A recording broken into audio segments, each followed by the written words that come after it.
This is episode 8 of Better Images with JP here at Websites for Beginners, and today we look at black and white photos. And you may think, why do I want to put a black and white photo on my website? So let me give you a few ideas of sites that I found. This site is totally done in black and white, everything in it, and it's very impactful. I think it's very good for portfolio. Again, maybe a personal portfolio or a presentation page. It's really journalistic in the sense that it gives you that newspaper kind of feeling. Every image in here turned into black and white. Another example, but this is more to boutique fashion. This is not only black and white. There's a few other filters applied. This is a matte look, which we refer to when you see the dark is kind of washed out. It's not 100% black. It's a little bit of gray. We refer to that as matte, M-A-T-T-E, or washed out. And all the photos, let me just get my, what am I doing? Oh, that was the bottom. All the images have that kind of look applied to this site. But again, very impactful. And I keep using the word impactful, and I keep seeing every time when I type the word that it doesn't exist according to the world of Google Chrome. Now, this is maybe in a situation where you will use it more, and we go from one extreme to the others, from boutique fashion to beyond fear. You have this image at the top, and you have a black and white image, and it contrasts very nicely with color. It gives you that strong theme stylization, and then you will also have a, hurrah, well, it is Halloween today. Then you also have that, so very appropriate for the day we are. And then I think two more, again, same effect, almost the same color. I think it's the same, very, very close, the same. Rest of the site is not black and white. But you can see that for the top you have this. It draws your attention, people dancing, and then you have the color over it. That's one of the reasons I myself am a black and white photographer. I don't know how to describe it. When I try to explain what black and white photography is all about, I'm usually at a loss for words. It's about raw emotion. It draws you entirely to the scene, whereas color often has a distracting influence, actually. The color is like, ooh, look at the pretty colors. But black and white is so pure, and it just draws your attention to it. Unfortunately, I won't recommend you use it on all sites. It's going to be in limited situations, but you're going to run into those cases where you would like to use black and white. Here again, same effect, black and white. This one has that shocking teal over it, and this one has got yellow. Gives you great contrast. I'm not sure. I think the rest of this site, security or Chippendale. Yeah. Okay, so the rest of the site you can see does not have black and white. But again, at the top, as with the previous dancing one that we had seen, very, very strong image that is used here.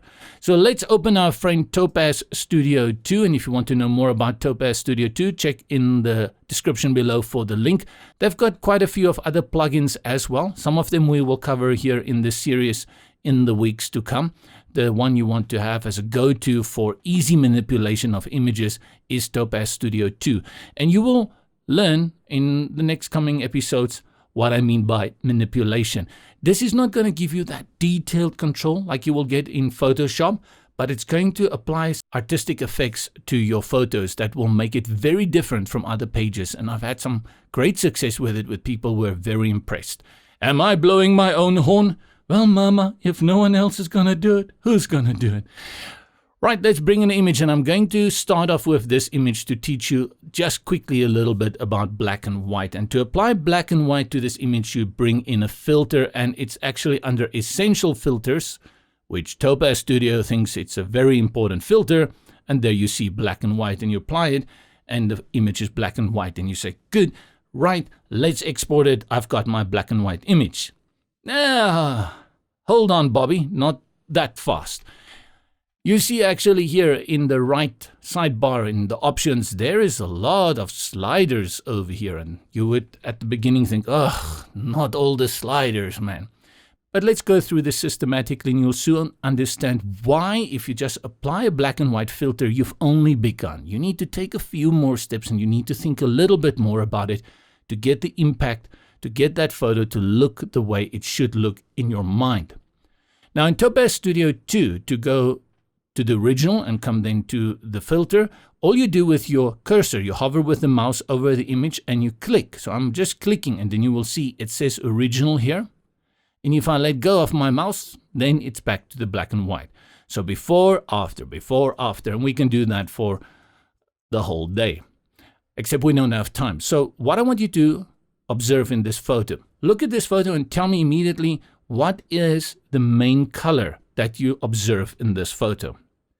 And if you didn't say orange, you need to think very carefully again. The main color in this photo is orange. Now go to the sliders over here and you will see we have red, orange, yellow, green, aqua, blue, purple, magenta. Forget gray. Do those colors sound familiar to you? Of course, rainbow, right? So it's the same thing that we are working with. We are working with more or less the names that we've given to those dominant colors in the rainbow that we can observe. What you will see, and they are in order here. That's not just a random order. Next to orange, above orange is red, and below orange is yellow. So when you work with orange, you often will go over into the area of red and into the area of yellow. If you work with yellow, look at green. Yellow is close to green. And you will think ridiculous, right? Yellow and green. Any photographer will tell you when you are retouching a photo and you're standing on lawn with grass, reduce your yellows. You won't believe me. Bring in a photo with grass and grab this slider and drag down the yellow and you will see how it affects your greens. You think the grass is all green. It isn't always greener on the other side. It's sometimes yellow. But let's go back to orange. This photo has a very strong orange color cast. There's a lot of orange in this photo. What this means, if I grab this slider and I drag it all the way to the left, what do you think is going to happen? This slider goes darker. It's going to take all those pixels that are orange related and turn them darker. Look at this. I'm dragging it, I'm dragging it, I'm dragging it. And do you see how you affect the mood of this image? And this is why I'm telling you, don't just put on a black and white filter and walk away, export, and you are done. Go and have a look a little bit at how it can be done. Unfortunately, in TOPAZ Studio 2, I think the black and white filter is a little bit limited. Most other photo editors will give you an auto function. You just click auto and it will analyze the photo and try and give you a very well balanced black and white photo. Let's put it back to the center, and to do that, you just double click on the word orange. It's back in the center. Now I'm going to grab it and drag it all the way to the left. And now we brighten it up. It's still black and white, but it's a total different photo now. The mood is very different. And you can do many other things with this photo on your site if you were to use it, rather than if you had put it all the way on dark. I've also mentioned to you that red and yellow is very close to orange. So these two sliders should affect the image as well. Let's take red and let's take it to the light. You see, here this side of the image is lightened.